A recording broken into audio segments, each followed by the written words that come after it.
부산 국제시장 뒷골목에서 시작된 운명 같은 만남이 많은 이들의 가슴을 울리고 있습니다. 부산에서 레스토랑을 운영하는 사업가 민지훈의 삶은 처음부터 험난한 풍파로 가득 차 있었습니다. 부산 국제시장 뒷골목은 그에게 단순한 공간이 아니었습니다. 이곳은 그의 유일한 은신처이자 생존을 위한 무대였고 하루하루를 버티는 전쟁터였습니다. 18살, 그의 어깨는 이미 너무나 무거웠습니다. 청소년이라고는 믿기지 않을 만큼 깊은 상처와 고난의 무게를 짊어지고 있었습니다. 가족은 이제 그의 기억 속 희미한 그림자에 불과했습니다. 한때 평범하게 꿈꾸던 미래는 산산조각 나버렸습니다.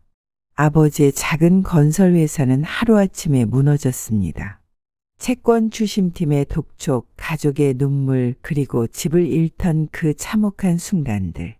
어머니는 병마와 싸우다 결국 세상을 떠났고 지우는 혼자 남겨졌습니다.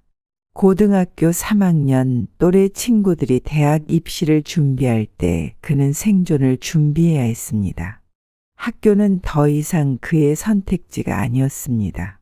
가족을 책임져야 한다는 압박감, 그리고 냉혹한 경제적 현실은 그를 학교 밖으로 거리로 밀어냈습니다. 19살의 나이에 그는 이미 어른의 무게를 견디고 있었습니다. 겨울이 다가오면 그의 삶은 더욱 가혹해졌습니다. 얇은 점퍼는 차가운 겨울바람조차 막아내지 못했습니다. 낡은 운동화의 구멍으로 쐬어드는 매서운 추위는 그의 살을 에었습니다. 하루 3끼 식사는 그에게 사치였고 배고픔은 그의 일상이었습니다. 그의 눈빛은 복합적인 감정으로 가득 찼습니다. 때로는 깊은 절망감이 그의 영혼을 짓눌렀습니다. 모든 것을 잃고 거리에 내몰린 고통, 미래에 대한 불안감이 그의 눈동자 깊숙이 맴돌았습니다. 하지만 동시에 그 눈빛 깊숙한 곳에는 살아남기 위한 끈질긴 투지도 살아있었습니다. 매일 아침 일어나 생존을 위해 몸부림치는 그의 모습은 마치 거친 파도 속에서 헤엄치는 한 조각의 나무와도 같았습니다. 포기할 수 없었고 포기하지 않았습니다. 그의 나이 18세, 그러나 그의 눈빛에는 수십 년의 고단함이 새겨져 있었습니다. 국제시장 뒷골목은 그의 모든 것을 증언하는 유일한 증인이었습니다. 쓰레기통 사이를 배회하며 버려진 음식을 찾아 헤매는 그의 모습은 살아있음 자체가 하나의 투쟁이었습니다. 누군가에게는 그저 길거리의 한 청년에 불과했지만 그의 내면에는 끝없는 생존에 대한 의지가 타오르고 있었습니다. 새벽 공기는 차가운 칼날보다 더 매서웠습니다. 부산 국제시장 뒷골목의 낡은 벤치는 민지훈에게 유일한 잠자리였습니다. 쓰레기통 옆에서 그는 한밤을 지새웠고 얇은 몸을 최대한 웅크렸습니다. 헤어진 점퍼는 구멍투성이었고 달아빠진 운동화는 그의 발가락을 겨우 가릴 뿐이었습니다. 점퍼 안으로 스며드는 날카로운 추위는 그의 뼈마디까지 파고들었습니다. 거리의 차가운 콘크리트는 그의 유일한 침대였고 쓰레기통 사이의 좁은 공간은 그의 유일한 은신처였습니다. 밤새 지나가는 차들의 불빛, 멀리서 들려오는 술에 취한 사람들의 소리, 그리고 길고양이의 야옹거림. 이 모든 소리가 그의 긴장된 신경을 자극했습니다. 새벽 4시 그는 조심스럽게 몸을 일으켰습니다. 몸을 떨며 얼어붙은 손가락으로 점퍼의 지퍼를 올렸습니다. 그의 눈빛은 날카롭고 초조했습니다. 오늘도 생존을 위한 전쟁이 시작되어야 했습니다. 먼저 그의 첫 번째 임무는 아침 식사였습니다. 하지만 여기서 식사란 말은 너무 우아한 표현이었습니다. 쓰레기통을 뒤지며 먹을 만한 음식을 찾아야 했습니다. 버려진 빵 조각, 반쯤 먹다 버린 샌드위치, 때로는 곰팡이 핀 과일. 이런 것들이 그의 아침 식사였습니다. 오전 6시 국제시장이 서서히 문을 열기 시작했습니다. 지우는 길거리 노점상들 사이를 누빕니다. 오늘도 하루치 일당을 구해야 했습니다. 짐 옮기기, 청소하기, 채소 다듬기. 어떤 일이든 마다하지 않았습니다. 1시간에 10,000원, 이틀에 20,000원. 이게 그의 생존 방식이었습니다. 어떤 날은 운이 좋아 장사진 바쁜 시장에서 몇 시간 일거리를 구했습니다. 어떤 날은 온종일 헤매다 한 푼도 벌지 못했습니다. 그의 하루는 언제나 불확실성으로 가득 차 있었습니다. 점심때가 되면 노점상 아주머니들이 남긴 음식 찌꺼기로 배를 채웠습니다. 오후가 되면 그의 생존 전략은 더욱 다각화됩니다. 길거리 공원에서 팔린 고철을 주워 리어카에 싣고 고물상을 찾아갑니다. 오늘 벌어들인 1,000원짜리 몇 장이 그의 저녁 식사가 될 것입니다. 해가 지고 어둠이 내리면 다시 국제시장 뒷골목에 그 낡은 벤치로 돌아옵니다. 하루의 전쟁이 끝났습니다. 그의 몸은 지치고 힘들었지만 내일을 위해 다시 일어설 힘만은 있었습니다. 그의 삶은 매일이 생존을 위한 치열한 투쟁이었습니다. 18살 그는 이미 수십 번의 전쟁을 치른 노련한 전사와도 같았습니다. 누군가에게는 불쌍한 길거리 청년일지 모르지만 그의 눈빛에는 언제나 살아남겠다는 끈질긴 의지가 깃들어 있었습니다. 지훈의 마음속에는 아직도 선명한 기억들이 살아 있었습니다. 그 기억들은 마치 상처 입은 영혼의 흉터처럼 깊고 아팠습니다. 아버지의 작은 건설회사가 무너지던 그 순간은 그의 삶을 송두리째 뒤흔든 트라우마였습니다. 채권 추심팀의 위협적인 목소리는 아직도 그의 귓가에 맴돌았습니다. 사무실 책상 위로 쏟아지는 독촉 전화, 떨리는 아버지의 손, 무너져 내리는 가족의 희망.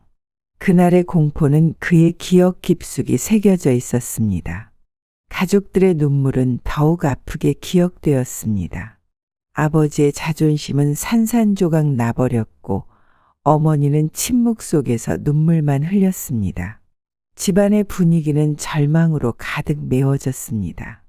작은 아파트의 구석구석의 희망의 그림자는 사라져갔습니다. 어머니의 병은 가족의 마지막 시련이었습니다. 병원비를 마련하기 위해 가족은 모든 것을 팔았습니다. 아버지의 낡은 차, 어머니의 결혼 반지, 지훈의 꿈이 담긴 대학 입시 책들까지. 집안의 모든 물건들이 병원비로 변환되었지만 결국 어머니는 세상을 떠났습니다. 그의 고등학교 3학년은 보통의 청소년들과는 전혀 다른 풍경이었습니다. 또래 친구들이 대학 입시를 준비하고 미래의 꿈을 그리며 설레는 시간을 보낼 때 지훈은 온전히 다른 현실과 마주해야 했습니다. 학교는 더 이상 그의 선택지가 아니었습니다. 아버지는 병으로 쓰러졌고 집안의 생계를 책임져야 하는 것은 지훈의 몫이 되었습니다. 대학 입시를 위한 공부는 그저 먼 나라 이야기 같았습니다. 그의 공부는 오직 생존을 위한 전략이었습니다. 가족을 책임져야 한다는 압박감은 그의 어깨를 무겁게 짓눌렀습니다. 18살의 어린 나이에 그는 이미 가장의 무게를 짊어져야 했습니다. 아버지의 병간호, 생계를 위한 일용직 노동, 하루하루를 버티는 일, 이것이 그의 현실이었습니다. 경제적 현실은 냉혹했습니다. 학교에 다니며 꿈을 키우는 대신 그는 생존을 위해 몸부림쳐야 했습니다. 고등학교 3학년 교실의 빈 책상, 더 이상 그의 자리가 아니었습니다. 꿈을 포기하고 현실과 타협해야 하는 가혹한 선택의 순간이었습니다. 밤마다 그는 자신의 꿈들을 떠올렸습니다. 대학에 가서 공부하고 가족을 행복하게 만들고 싶었던 꿈. 그러나 현실은 그의 꿈을 무자비하게 짓밟았습니다. 18살의 지훈은 이미 어른의 무게를 짊어진 채 세상과 싸워야 했습니다. 그의 눈빛은 때로는 절망스러웠지만 동시에 강인했습니다. 포기하지 않고 앞으로 나아가야 한다는 의지가 그의 눈동자 깊숙이 살아 있었습니다. 지훈에게 남은 것은 오직 생존하고 다시 일어설 수 있는 힘뿐이었습니다. 그날 모든 것이 바뀌었습니다. 부산 국제시장 골목은 평범한 아침이 아니었습니다. 박영희의 희망 샌드위치 트럭이 골목에 자리 잡으며 이 공간의 풍경은 달라졌습니다. 박영희는 60대 초반의 여인으로 언뜻 보기에 평범한 아줌마로 보일 수 있었습니다. 하지만 그녀의 존재는 결코 평범하지 않았습니다. 구부정한 등허리, 세월의 흔적이 깃든 주름진 얼굴, 그리고 날카롭고 따뜻한 눈빛. 그녀의 눈빛에는 수십 년의 인생이 담겨 있었습니다. 트럭의 문을 열며 주변을 살피는 그녀의 모습은 마치 전쟁터에 노련한 정찰병 같았습니다. 그녀는 골목의 모든 구석구석을 꿰뚫어 보는 듯했습니다. 샌드위치를 준비하는 손길은 숙련되어 있었고 트럭 안의 모든 도구들은 마치 그녀의 분신처럼 보였습니다. 지훈은 처음에 멀찍이 떨어져 있었습니다. 트럭 주변을 빙빙 돌며 접근할 용기를 내지 못했습니다. 배고픔과 부끄러움 사이에서 그는 끊임없이 고민했습니다. 그의 위축된 어깨에 떨리는 손, 불안하게 어슬렁거리는 눈빛은 그의 내면의 갈등을 그대로 드러냈습니다. 수많은 생존의 경험은 그에게 조심성을 가르쳤습니다. 거리의 냉혹함은 그를 언제나 경계심 깊은 존재로 만들었습니다. 트럭 근처를 서성이며 그는 수없이 망설였습니다. 도움을 요청할까? 아니면 다시 뒤로 물러날까? 배고픔이 그의 마지막 용기를 불러일으켰습니다. 떨리는 목소리로 그는 마지막 희망을 걸고 입을 열었습니다. 아, 아줌마, 혹시 일거리 있나요? 그의 목소리는 가늘고 떨렸습니다. 마치 어린아이의 작은 울음소리 같았습니다. 부끄러움과 절실함이 뒤섞인 그 목소리에는 수많은 이야기가 숨겨져 있었습니다. 영희는 그를 바라보았습니다. 그녀의 눈빛은 따뜻했지만 날카로웠습니다. 마치 한 번의 지훈의 모든 이야기를 읽어내는 듯했습니다. 수십 년의 인생을 살아오며 만난 수많은 사람들의 이야기가 그녀의 눈빛 속에 스며들어 있었습니다. 잠시의 침묵, 그 짧은 순간이 영원처럼 느껴졌습니다. 그리고 영희는 따뜻하게 웃었습니다. 그 미소에는 따뜻함, 지혜 그리고 이해의 깊이가 담겨 있었습니다. 배고프니? 일단 먹고 이야기하자. 단 한 문장. 하지만 그 말 속에는 구원의 손길이 있었습니다. 지훈의 눈에 희망의 빛이 스쳤습니다. 이 작은 골목에서 평범해 보이는 트럭 앞에서 두 사람의 인생은 영원히 변화할 운명의 순간을 맞이했습니다. 아줌마, 혹시 도와드릴 일 있나요? 영희는 그를 한동안 바라보았습니다. 거리의 삶으로 다져진 지훈의 모습, 떨리는 손, 초초한 눈빛을 읽어내듯 관찰했습니다. 그녀는 오랜 세월 많은 사람들을 만나오며 얻은 통찰력으로 지훈의 잠재력을 감지했습니다. 일은 많아. 하지만 쉽지 않을 거야. 영희는 천천히 말했습니다. 지훈은 망설임 없이 대답했습니다. 어떤 일이라도 할 수 있습니다. 영희는 잠시 그를 더 자세히 살펴본 뒤 고개를 끄덕였습니다. 그의 눈빛에서 포기하지 않을 의지를 보았기 때문입니다. 이렇게 지훈은 영희의 트럭에서 첫 일을 시작하게 되었습니다. 첫날은 고난의 연속이었습니다. 아침 일찍 트럭에 도착한 지훈의 손은 떨리고 있었습니다. 영희 아줌마의 작은 트럭 안은 그에게 완전히 낯선 세계였습니다. 주방 구석은 좁았고 도구들은 제자리를 찾아 정리하기 어려웠습니다. 식재료를 손질하는 일은 그에게 처음이었습니다. 토마토를 자르다 손가락을 베이기도 했고 양파를 썰다 눈물을 흘리기도 했습니다. 영희는 한 번도 꾸짖지 않았습니다. 오히려 조용히 다가와 칼질하는 방법을 알려주었습니다. 손가락을 조심해. 칼날과 손가락 사이를 벌리고 작업해. 바닥을 닦는 일도 만만치 않았습니다.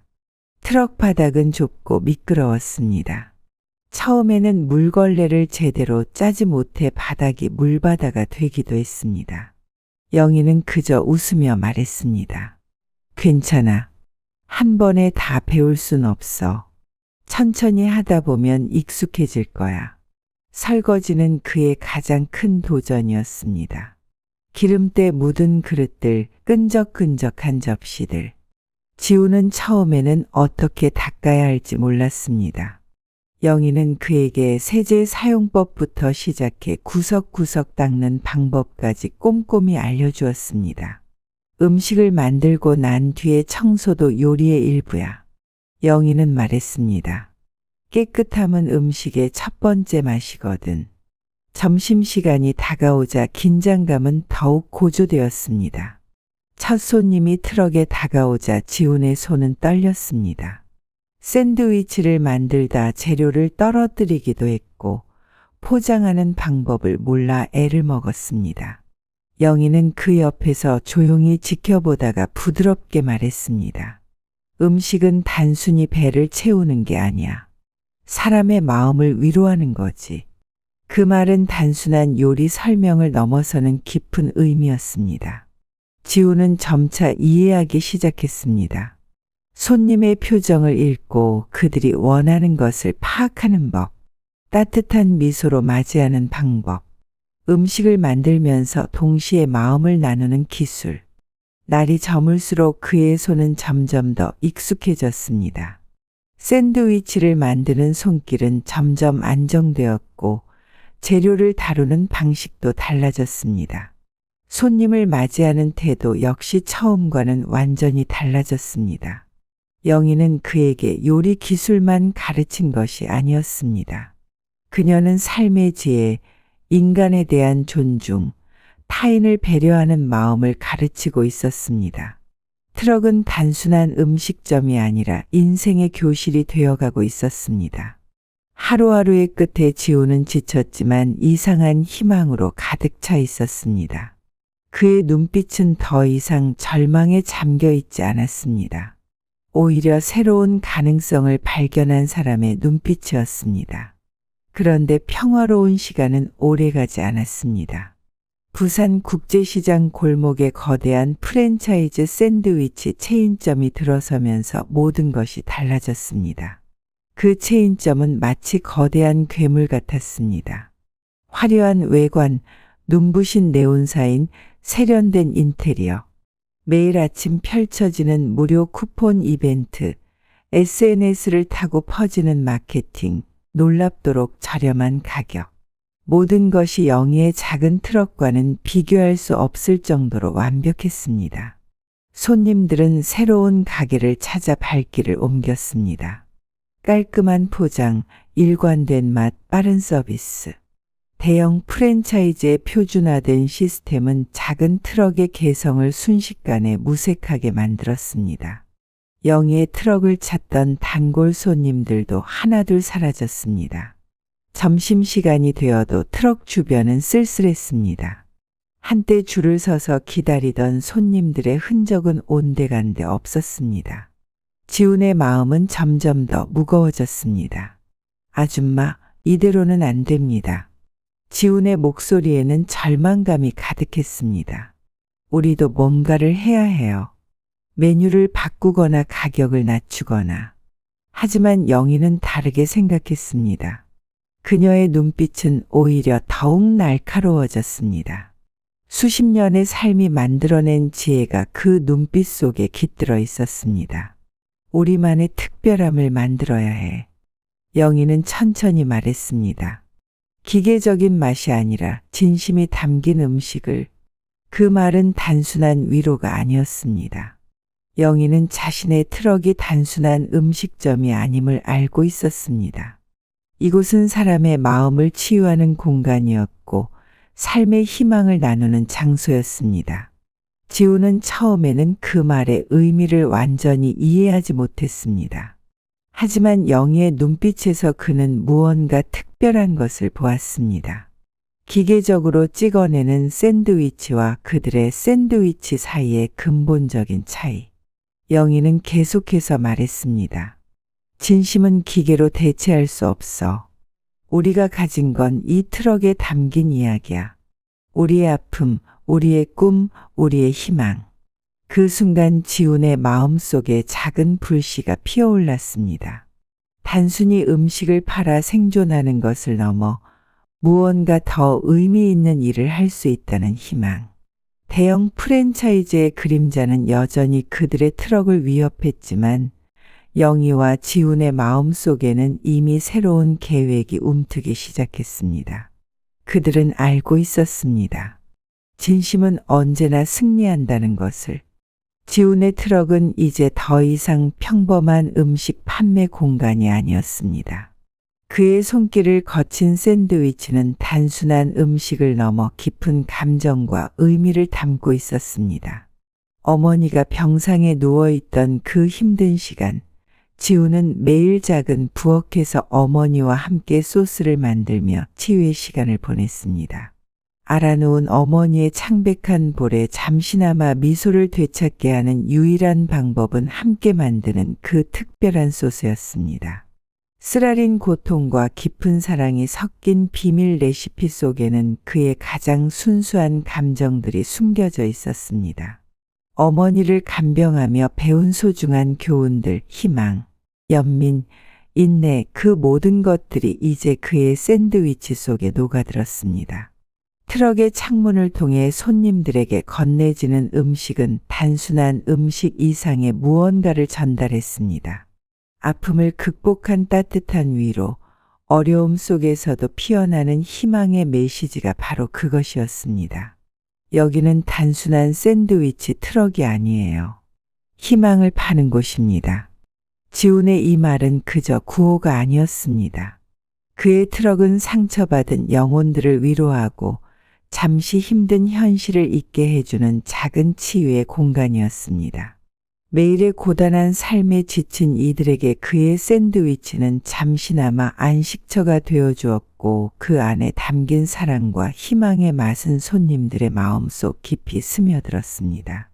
지훈의 트럭은 이제 길거리의 단순한 음식점이 아니라 희망을 요리하는 특별한 공간으로 변모했습니다.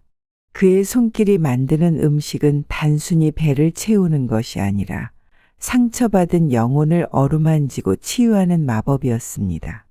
영희의 건강 악화는 지훈의 삶의 커다란 전환점이 되었습니다. 영희의 건강은 서서히 악화되었습니다. 처음에는 가벼운 피로로 시작된 증상들이 점차 심각해졌고 결국 병원 진단에서 말기암 판정을 받게 되었습니다. 지훈은 영희의 투병 과정에서 그녀의 든든한 버팀목이 되었습니다. 병원비를 마련하기 위해 열심히 일했고 영희의 곁을 절대 떠나지 않았습니다. 그녀는 자신의 남은 시간 동안 지훈에게 삶의 마지막 교훈들을 전수했습니다. 네가 시작한 일을 포기하지 마. 우리의 트럭은 단순한 사업이 아니야. 이건 사람들의 희망이야. 영희는 병상에서 지훈의 손을 꼭 잡으며 마지막 유언과도 같은 말을 남겼습니다. 그녀의 죽음은 지훈에게 엄청난 상실감을 주었지만 동시에 그의 삶의 방향을 더욱 분명히 하는 전환점이 되었습니다. 지훈의 성장 이야기는 단순한 성공 신화가 아니었습니다. 영희의 죽음 이후 그는 깊은 슬픔과 동시에 더욱 강한 사명감을 느꼈습니다. 병원에서 영희의 마지막 순간을 지켜보며 지훈은 자신의 삶의 진정한 의미를 깨달았습니다. 그녀가 남긴 마지막 말들. 내가 시작한 일을 포기하지 마. 우리의 트럭은 단순한 사업이 아니야. 이건 사람들의 희망이야. 는 그의 마음속에 깊이 새겨졌습니다. 초기 몇 년 동안 지훈은 영희의 작은 트럭 정신을 지키며 사업을 천천히 확장해 나갔습니다. 처음에는 지역 내 몇 개의 트럭으로 시작했지만 그의 접근법은 점차 주목받기 시작했습니다. 단순히 음식을 제공하는 것이 아니라 진정으로 사람들의 삶을 변화시키는 프로그램을 만들어갔습니다. 그의 비즈니스 모델은 혁신적이었습니다. 취약계층 청년들을 고용하고 교육하는 과정에서 그들에게 단순히 기술만이 아니라 삶의 철학과 희망을 가르쳤습니다. 각 트럭은 작은 교육의 장이자 치유의 공간이 되어갔습니다. 5년, 10년이 지나면서 희망푸드 컴퍼니는 급속도로 성장했습니다. 벤처 캐피털의 투자와 정부의 지원, 그리고 무엇보다 그의 진정성 있는 접근법이 큰 힘이 되었습니다. 전국 각지에 100개가 넘는 트럭을 운영하게 되었고, 연간 수천 명의 청년들에게 직업 교육의 기회를 제공했습니다. 흥미로운 점은 지훈이 기업의 CEO가 되었음에도 불구하고 여전히 매주 토요일 직접 국제시장 골목의 그 작은 트럭에서 일한다는 것이었습니다. 그는 자신의 뿌리를 잊지 않았고 처음 영희와 함께 시작했던 그 작은 공간의 정신을 지켜냈습니다. 회사의 연간 매출은 100억 원을 훌쩍 넘어섰지만 지훈에게 진정한 성공의 지표는 돈이 아니었습니다. 그가 자랑스러워하는 것은 매년 수백 명의 청년들이 자립의 길을 찾고 희망을 되찾는 모습이었습니다. 그의 회사는 단순한 푸드 서비스 기업을 넘어 사회혁신 플랫폼으로 자리 잡았습니다. 40대 중반 백만장자가 된 지훈은 여전히 영희의 사진을 사무실에 모시고 있었습니다. 그에게 진정한 성공은 단순한 부의 축적이 아니라 영희가 그에게 가르쳐준 삶의 철학을 실천하는 것이었습니다. 우리는 음식을 만들면서 사람의 꿈도 함께 요리합니다. 이 문장은 여전히 그의 회사 로고 아래 새겨져 있습니다.